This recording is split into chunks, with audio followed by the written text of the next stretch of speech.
2019 সালে corona virus যে পৃথিবীর মধ্যে একটা মহামারী আকার ধারণ করবে এই জিনিসটা নিয়ে প্ল্যানিং করা হয় 2015 সালেরও অনেক আগে। হ্যাঁ, কথাটা সত্য। 2015 সালের আগ থেকে প্ল্যানিং করা হয় কিভাবে করোনা ভাইরাসকে পৃথিবীব্যাপী একটা মহামারী আকার ধারণ করা যায়। জেফ্রি এপস্টাইনের ফাইল থেকে আমরা এমনই সব ভয়াবহ তথ্য পাই। তাহলে চলেন আপনাদেরকে ডার্ক রিয়েলিটিটা বলি। উনি হচ্ছে বিল গেটস, যে কিনা পৃথিবীর একজন শীর্ষ ধনী, এন্ড জেফ্রি এপস্টাইনের ফাইলে ওনাকে নিয়ে ডিটেইলস অনেক আলোচনা আছে, সেগুলো পরে বলবো। কিন্তু 2015 সালে একটা টেক টক্সের ইন্টারভিউতে উনি বলেন যে একটা ভাইরাস পৃথিবীব্যাপী ছড়ায় পড়তে If পারে। anything kills over 10 million people in the next few decades, it's more. Another pandemic. By the next pandemic, শুধু তাই নয়, মডার্না কোম্পানিতে যে ভ্যাকসিনগুলো আপনারা নিছেন মডার্না কোম্পানির, উনি ওই কোম্পানিতে প্রায় $500 মিলিয়ন ইনভেস্ট করে 2019 সালের আগে। এন্ড মডার্না কোম্পানি 2019 সালের আগেই ভ্যাকসিন তৈরি করে রাখে, মানে করোনা ভাইরাস ছড়ায় নেই, এর আগে একটা ভ্যাকসিন রেডি হয়ে গেছে। একটা ভ্যাকসিন তৈরি করতে নর্মালি 5-7 বছর সময় লাগে। বাট আপনাদের কি মনে হয় যে করোনা ভাইরাস হয়েছে তারপর 4-5 মাসের মধ্যে ভ্যাকসিন পুরো পৃথিবীব্যাপী হচ্ছে ছড়াই দিতে পারছে? এত ইজি বিষয়টা না। চায়না গত বছর ক্লেম করে করোনা ভাইরাস তাদের তৈরি না এবং তাদের দেশ থেকে ছড়ায় নেই, এই জিনিসটাকে ইম্পোর্ট করা হয়েছে। এখন তারা কেন চায়নাকে টার্গেট করছে? বিকজ ইউএস এবং পশ্চিমা বিশ্ব কখনো চায়নার উন্নতি দেখতে পারে না। তারা চায় না যে চায়না একজন সাম্রাজ্যবাদী দেশ হোক। এন্ড মজার বিষয় আপনাদেরকে বলি, এই যে জেফ্রি এপস্টাইনের ফাইল, সেখানে ডিটেলস আলোচনা আছে। সেখানে বলা হয় যে তারা করোনা ভাইরাসকে কিভাবে ছড়াবে এন্ড WHO কে কিভাবে এটার মধ্যে ইনভলভ করবে। এটা হচ্ছে সেই WHO, যেই WHO কিনা বারবার বলতেছিল আমাদেরকে যে কোন দেশের মধ্যে কতজন আক্রান্ত হয়েছে, কতজন মারা গেছে, কোন দেশে কতটুকু ক্ষতিগ্রস্ত হচ্ছে, এই সকল ডাটা আমাদেরকে দিতেছিল। এখন আপনাদের প্রশ্ন হতে পারে, তাহলে ইচ্ছাকৃতভাবে ভাইরাস ছড়ায় দেওয়ার কারণ কি? ছড়ায় দেওয়ার কারণ হচ্ছে পৃথিবীর মধ্যে অর্ধেক হিউম্যানকে ভ্যানিশ করে দেওয়া। দ্যাটস মিন পৃথিবীর আধা আবাদি, অর্ধেক জনসংখ্যাকে কোনো মতে পৃথিবী থেকে সরায় দেওয়া, অথবা তাদের ইমিউনিটি সিস্টেমকে এত দুর্বল করে দেওয়া যে আস্তে আস্তে তারা ভ্যানিশ হয়ে যায়। আপনাদেরকে একটা মজার তথ্য দেই, কখনো কি খেয়াল করে দেখছেন যে করোনা ভাইরাসের টিকা নেওয়ার পর থেকে আপনাদের শরীরে অ্যালার্জি, চুলকানি, তারপরে হার্টের সমস্যা থেকে শুরু করে বিভিন্ন প্রবলেমগুলো বেড়ে গেছে? আপনাদের কাছে এই বিষয়গুলো যদি নর্মাল মনে হয় তাহলে আপনাদেরকে ডিটেলস ইনফরমেশন দিই। 2019-এর ঠিক পর থেকেই, টিকা দেওয়ার ঠিক পর থেকেই আপনার সমস্যাটা কি হয় জানেন? বিশ্বের প্রায় 30% লোকের হার্ট অ্যাটাকের রিস্ক বেড়ে যায়। 30%, 30% লোকের হার্ট অ্যাটাক রিস্ক বেড়ে যায়।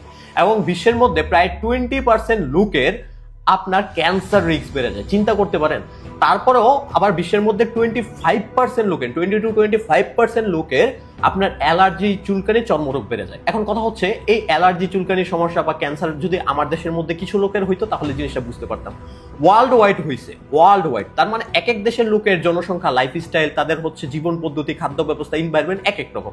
তাহলে পুরো বিশ্বের মানুষের এই সেম প্রবলেমগুলো কেন? উনি হচ্ছে সেই বিল গেটস যাকে নিয়ে জেফ্রি এপস্টাইনের ফাইলে অনেক ডিটেলস, কারনামা, অনেক আলোচনা আছে যে তারা কিভাবে হচ্ছে ছোট ছোট বাচ্চাদের, 2-3 বছর বাচ্চাদের থেকে শুরু করে 9 বছরের বাচ্চাদের তাদেরকে ধর্ষণ করতো, সেক্সুয়াল অ্যাবিউজ করতো, তাদেরকে হচ্ছে বলি দিত, তাদের রক্ত খাইতো, তাদের মাংস খাইতো কিভাবে। এই জিনিসগুলো আমরা জেফ্রি এপস্টাইনের ফাইলে অনেক ডিটেলস পাই। এন্ড বিল গেটস এটার জন্য কিছুদিন আগে ক্ষমাও চাইছে। এন্ড কি মনে হয়, বিল গেটস তার কার্যক্রম বন্ধ করে দিছে, এখানেই শেষ করে দিছে? না। অ্যাপেল সায়েন্স নামে একটা ফুড কোম্পানি আছে, বিল গেটস গত বছর এটাতে অনেক হিউজ পরিমাণে ইনভেস্ট করে। এন্ড এই কোম্পানির কাজ কি? যে ফুড কোডিং করা। পৃথিবীর মধ্যে প্রতিদিন হাজার হাজার কোটি টাকার ফল নষ্ট হচ্ছে, পচে যাচ্ছে।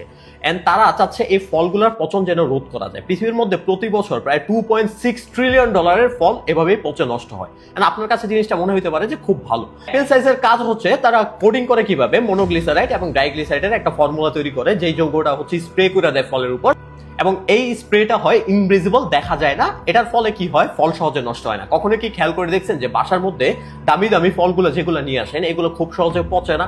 আপেল দেখবেন কিনে নিয়ে আসা 7 দিন থেকে শুরু করে আপনার 1 মাসের ভিতরেও আপেল কিচ্ছু হয় না। বাট নর্মালি একটা আপেল আপনি রেখে দেন, দেখবেন কয়েকদিনের মধ্যে পচে যাবে। ফলের মধ্যে সাধারণত ফরমালিন দেয়, বিকজ না, ফরমালিন দেয় না। ফরমালিন হচ্ছে মর্গের লাশ সংরক্ষণের জন্য ব্যবহার করা হয়। আর ফরমালিন ম্যাক্সিমাম সময় হচ্ছে আপনার মাছের মধ্যে বা মাংসের মধ্যে প্রয়োগ করা হয়, ফলের মধ্যে না।